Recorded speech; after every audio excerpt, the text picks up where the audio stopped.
오늘 우리에게 주시는 하나님의 말씀은 요한복음 11장 17절에서 44절까지의 말씀입니다. 요한복음 11장 17절에서 44절까지의 말씀입니다. 예수께서 와서 보시니 나사로가 무덤에 있은지 이미 나으리라. 베다니는 예루살렘에서 가깝기가 한 오리쯤 되매 많은 유대인이 마르다와 마리아에게 그 오라비의 일로 위문하러 왔더니 마르다는 예수께서 오신다는 말을 듣고 곧 나가 맞이하되 마리아는 집에 앉았더라. 마르다가 예수께 여짜오되 주께서 여기 계셨더라면 내 오라버니가 죽지 아니하였겠나이다. 그러나 나는 이제라도 주께서 무엇이든지 하나님께 구하시는 것을 하나님이 주실 줄을 아나이다. 예수께서 이르시되 내 오라비가 다시 살아나리라. 마르다가 이르되 마지막 날 부활 때에는 다시 살아날 줄을 내가 아나이다. 예수께서 이르시되 나는 부활이요 생명이니 나를 믿는 자는 죽어도 살겠고 무릇 살아서 나를 믿는 자는 영원히 죽지 아니하리니 이것을 내가 믿느냐. 이르되 주여 그러하외다. 주는 그리스도시요 세상에 오시는 하나님의 아들이신 줄 내가 믿나이다. 이 말을 하고 돌아가서 가만히 그 자매 마리아를 불러 말하되 선생님이 오셔서 너를 부르신다 하니 마리아가 이 말을 듣고 급히 일어나 예수께 나아가매 예수는 아직 마을로 들어오지 아니하시고 마르다가 맞이했던 곳에 그대로 계시더라. 마리아와 함께 집에 있어 위로하던 유대인들은 그가 급히 일어나 나가는 것을 보고 곡하러 무덤에 가는 줄로 생각하고 따라갔더니 마리아가 예수 계신 곳에 가서 배웠고 그 발 앞에 엎드려 이르되 주께서 여기 계셨더라면 내 오라버니가 죽지 아니하였겠나이다 하더라.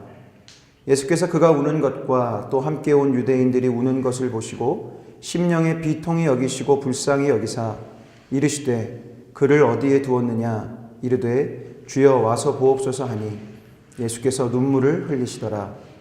이에 유대인들이 말하되 보라 그를 얼마나 사랑하셨는가 하며 그중 어떤 이는 말하되 맹인의 눈을 뜨게 한 이 사람이 그 사람은 죽지 않게 할 수 없었더냐 하더라. 이에 예수께서 다시 속으로 비통히 여기시며 무덤에 가시니 무덤이 굴이라 돌로 막았거늘 예수께서 이르시되 돌을 옮겨 놓으라 하시니 그 죽은 자의 누이 마르다가 이르되 주여 죽은 지가 나흘이 되었음에 벌써 냄새가 나나이다. 예수께서 이르시되 내 말이 내가 믿으면 하나님의 영광을 보리라 하지 아니하였느냐 하시니 돌을 옮겨 놓으니 예수께서 눈을 들어 우러러 보시고 이르시되 아버지여 내 말을 들으신 것을 감사하나이다. 항상 내 말을 들으시는 줄을 내가 알았나이다. 그러나 이 말씀을 하옵는 것은 둘러선 무리를 위함이니 곧 아버지께서 나를 보내신 것을 그들로 믿게 하려 함이니이다. 이 말씀을 하시고 큰 소리로 나사로야 나오라 부르시니 죽은 자가 수족을 배로 동인 채로 나오는데 그 얼굴은 수건에 쌓였더라. 예수께서 이르시되 풀어놓아 다니게 하라 하시니라. 아멘. 안녕하세요. 저는 감신대 대학원에 다니는 홍성우 목사라고 합니다. 저는 지금 나사로의 무덤 근처에 있는 나사로 기념교회의 한 동굴 안에 와 있습니다. 이곳이 나사로의 무덤은 아니지만 나사로의 무덤과 비슷한 모습을 하고 있습니다. 이 무덤은 베단이라는 마을에 위치해 있습니다. 베다니는 지금 현재 엘 아자리에라는 이름으로 불리고 있죠. 베다니는 합성어인데요. 베트 플러스 아니니아라는 두 단어가 합쳐진 말입니다. 이 뜻은 가난한 자의 집, 고뇌하는 자의 집, 혹은 덜 익은 무화과 나무의 집이라는 뜻을 지니고 있습니다. 아마도 예수님 당시 베다니에는 가난하고 어려운 일을 겪은 사람들이 많이 살았던 것으로 보여집니다. 베다니의 위치는요, 예루살렘에서 여리고로 가는 동쪽 길에서 약 3km 떨어진 지점에 위치하고 있습니다. 또한 감람산에서 남동쪽에 위치한 작은 마을이죠. 작은 마을이지만 이 베다니에서는 성경을 보시면 많은 사건들이 일어나고 있습니다. 예수님께서 나병 환자 시몬의 집을 방문하셨던 일이 베다니에서 일어났고요. 또 어떤 한 여인이 예수님께서 십자가를 지시기 전에 값진 향유를 부어드렸던 사건이 바로 이 베다니에서 일어났습니다. 또한 예수님께서 부활하신 뒤에 승천하실 때에도 이 베다니 근처에서 그 승천이 발생했다고 성경은 기록하고 있습니다. 근데 오늘 우리가 살펴볼 사건은 이곳에서 나사로가 다시 살아났다는 사건입니다. 예수님께서는 어떻게 나사로를 살리셨던 것일까요? 그 현장을 한번 보러 가도록 하겠습니다. 저는 지금 나사로의 무덤 앞에 와 있습니다. 예수님께서 여기서 나사로를 부르셨는데요. 요한복음 11장 43절에 이렇게 말씀하셨습니다. 나사로야 나오라. 저도 한번 그때 예수님의 심정을 담아서 한번 그때를 재현해 보겠습니다. 나사로야 나오라. 예수님, 예수님, 예수님, 예수님, 예수님, 네, 여기입니다. 여기. 예수님. 보이세요? 보입니다. 네, 이름이 어떻게 되시죠? 저는 김지현입니다. 나사로 아닌가요? 예, 김지현입니다. 아, 예. 2000년 전 나사로의 심정을 이 무덤 안에서 느껴보셨을 텐데요. 어떤 마음이 드셨나요? 제가 나사로가 되어 보니까 정말 내가 사랑하는 예수님, 내가 죽기 전에 진짜 오지 않을까, 진짜 나를 살리시지 않을까, 그렇게 기다리고 또 기다렸습니다. 나의 죽음 속에서 살리실 예수님을 기다렸는데 나의 죽음이 가까워서 시간이 더 이상 없는데 예수님이 오시지 않는 거예요. 정말 실망스럽고 원망스럽고 심지어는 분노까지 났습니다. 근데 많이 힘드셨군요. 예, 오늘 말씀을 보면 나사로의 심정이 구체적으로 나타나 있지는 않지만 당시의 정황을 봤을 때, 또한 마리아와 마르다의 말을 봤을 때 나사로 또한 우리 김지연 전도사님이 말한 것처럼 그런 비슷한 심정을 가졌을 것입니다. 예수님께서는 도대체 언제 오시는 것일까? 이렇게 시간이 많이 지났는데 그 시간 속에서 나사로는 죽어가면서 많이 애통해하고 예수님이 원망스럽기까지 했을 것입니다. 나사로를 포함한 모든 사람들은 그 상황 가운데서 모든 가능성이 끝났다고 생각했을 것입니다. 저도 비슷한 경험을 한 적이 있습니다. 2012년도에 저는 뉴질랜드 땅에 있었는데요. 그곳에서 어떤 한 친구를 만나게 되었습니다.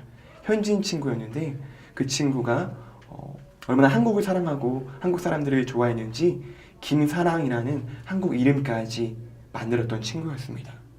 그 친구랑 지내다가 전 한국에 돌아왔고 그렇게 지내다가 작년 2015년도에 갑자기 충격적인 이야기를 듣게 되었습니다.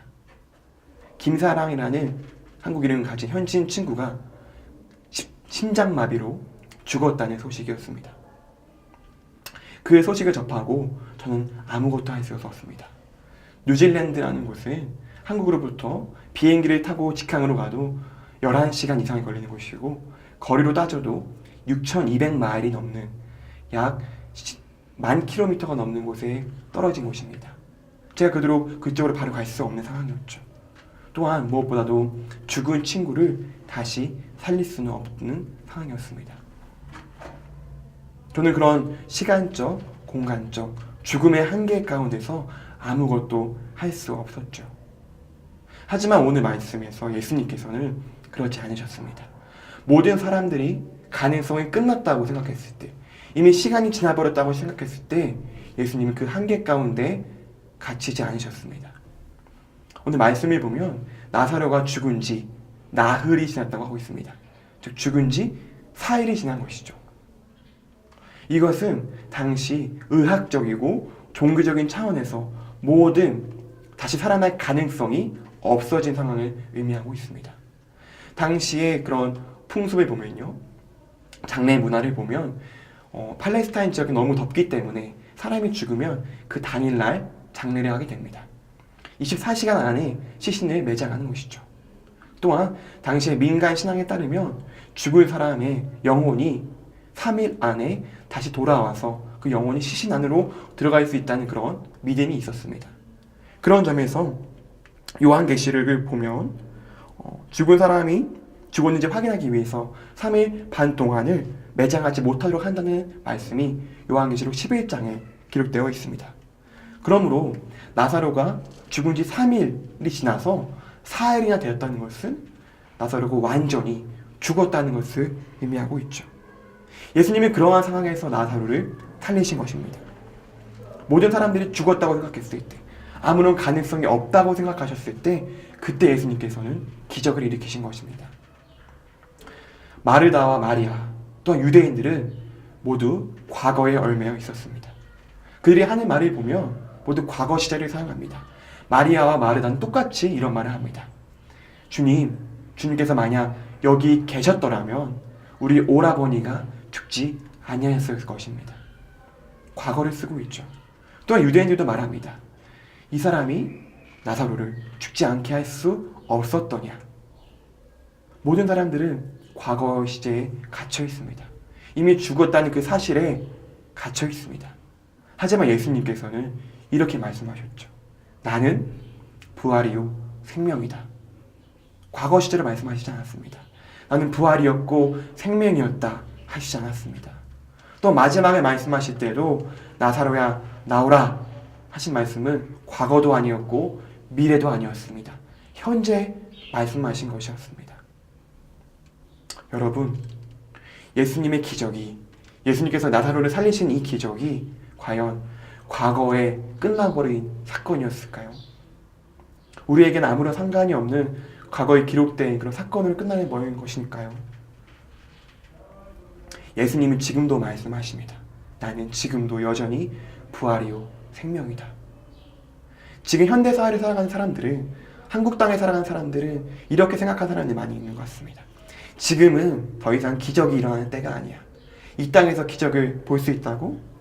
Nowhere, 어디서든지 이제는 기적을 볼 수가 없어 라고 말할지도 모릅니다. 하지만 그 nowhere라는 단어에 W를 앞으로 좀만 옮겨보면 이런 말이 됩니다.